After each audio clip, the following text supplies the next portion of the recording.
এই জাতীয় নির্বাচন ও গণভোট এরই মধ্যে প্রস্তুত রাজধানীর বিভিন্ন ভোট কেন্দ্র জোরদার করা হয়েছে নিরাপত্তা ব্যবস্থা নিয়ে। বিস্তারিত জানাতে যুক্ত আছেন সহকর্মী রাজু আহমেদ। রাজু, জানাবেন এই ভোটকে ঘিরে রাজধানীর নিরাপত্তা ব্যবস্থা কেমন দেখছেন?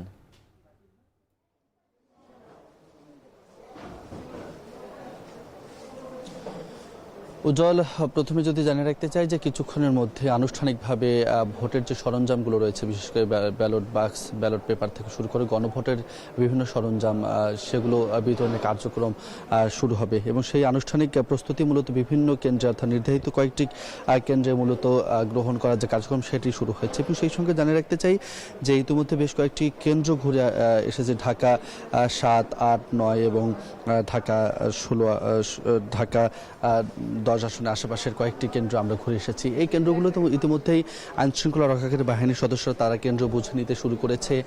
বেশ কয়েকটি কেন্দ্রে আমরা দেখেছি পুরোদমে প্রস্তুত রয়েছে, অর্থাৎ ভোট গ্রহণের আনুষ্ঠানিক যে প্রস্তুতি সেটি তারা গ্রহণ করেছে।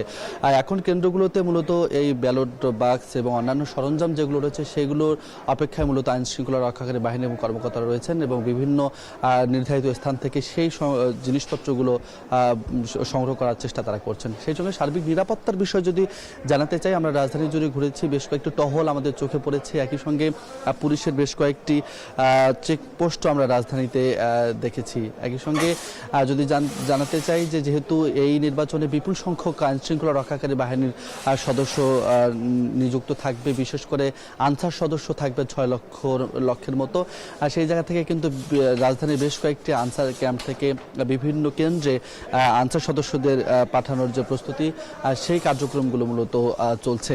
সার্বিকভাবে যদি বলতে চাই, যেহেতু রাত পোহালে নির্বাচন এবং এই নির্বাচনের আনুষ্ঠানিক যে প্রস্তুতি, সেই প্রস্তুতি মূলত গ্রহণ করেছে নির্বাচন কমিশন এবং সংশ্লিষ্ট যারা রয়েছে, অর্থাৎ দীর্ঘ প্রতীক্ষার পর যে নির্বাচনটি দেশ ও জাতির কাছে উপস্থাপন করতে চায় অন্তর্বর্তীকালীন সরকার, সেই নির্বাচনের আনুষ্ঠানিক প্রস্তুতি মূলত শেষ হয়েছে, এটি মূলত বলা যায়। উজ্জ্বল, এই ছিল আমার কাছে এখন পর্যন্ত সবশেষ।